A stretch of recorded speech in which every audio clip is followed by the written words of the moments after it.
corroborated by credible human intelligence sources, which confirmed that the terrorists suffered heavy casualties with many others sustained gunshot wounds during the engagement, the Army statement read.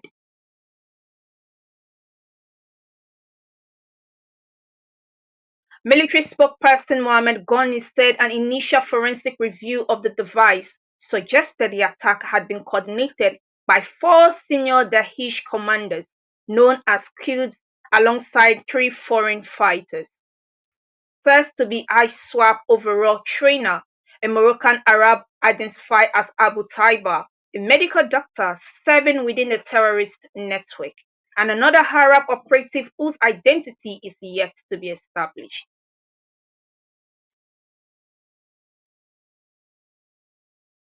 Troops also recovered ammunition operations. After the clash, the military said. Satellite imagery and intelligence gathered after the fighting indicated that retreating terrorists removed the bodies of some of those killed, while several others were believed to have been wounded, according to the military. Two Nigerian soldiers were injured during the firefight and evacuated by air for treatment. Both are in stable condition, Operation Adinkai said.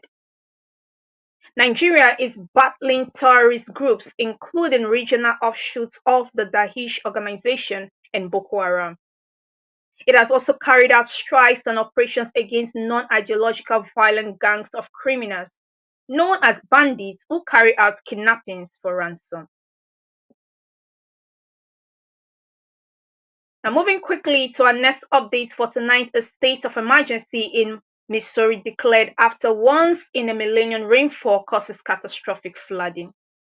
Relentless thunderstorms have unleashed devastating flooding across parts of southeastern Missouri, prompting Governor Mike Kehoe to declare a state of emergency as rivers swelled to historic levels and rescue operations intensified.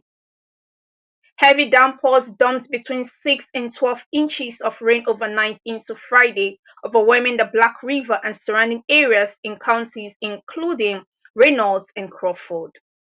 The National Weather Service placed thousands under flash flood emergencies, with crews conducting more than 90 water rescues amid rapidly rising waters. Officials warned that the crisis was far from over as rivers continued to crest and additional rain threatened the region through the weekend. The Black River saw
about Nigeria, how devastating it will be for such a mother that you're, going to the market and coming back to a sad news that your own daughter, that is just 5 years old, has been swept away by flood waters.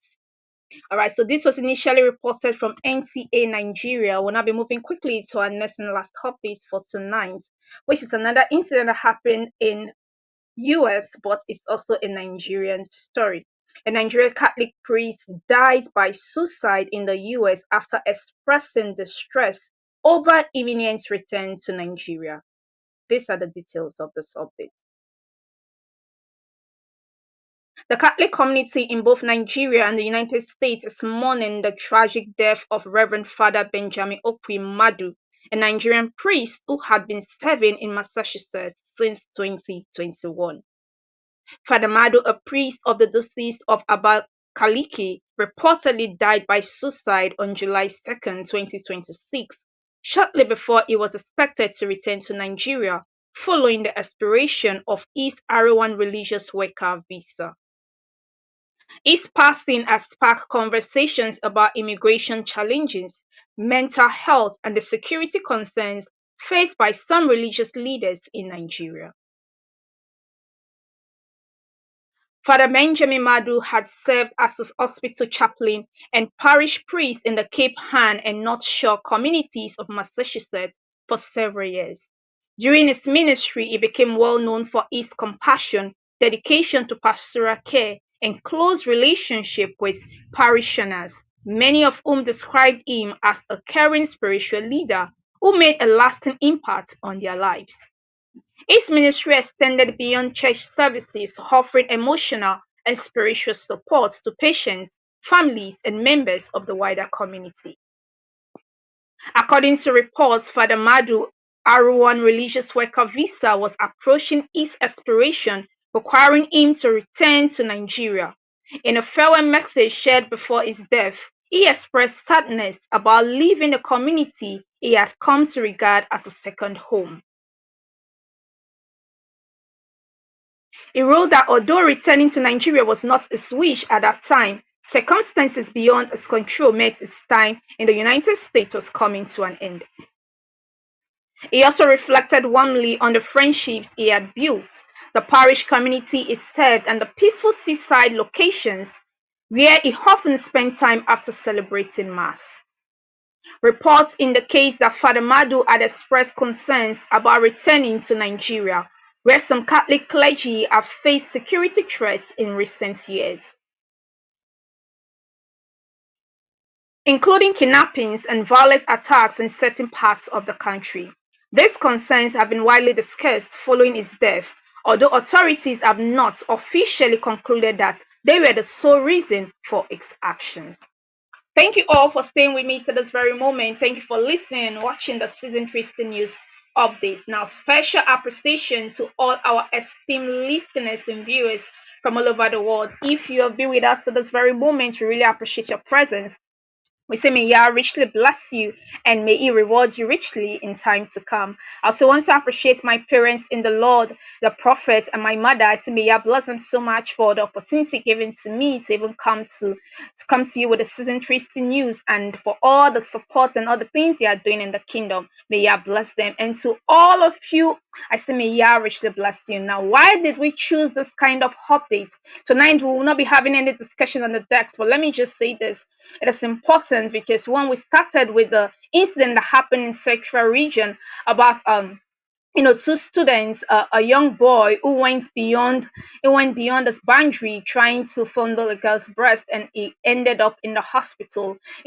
Of late we have been learning something in Back to God family about foundations. Now, how to set foundations and how important parents need to set their foundations. I just believe that if this boy's foundation was properly set, it will not even have such a mindset. Why would a JHS1 students want to have that mindset of trying to fondle a girl's breast, and at the end of the day he lost his wrist for that incident? These are things that are happening in this end of time. This is why we bring you this update, so that you can sit up and remember that Yahusha is coming very, very soon. Another update that is very striking is the climate change, which is the wildfire that Spain is experiencing. A lot of properties has been lost. People had an investment for years that they, many of them will see it as treasures, and many of them may even put their hopes on it, saying that I have a lot of treasures and I can leave this for my children to come. I have a lot of estates and properties, but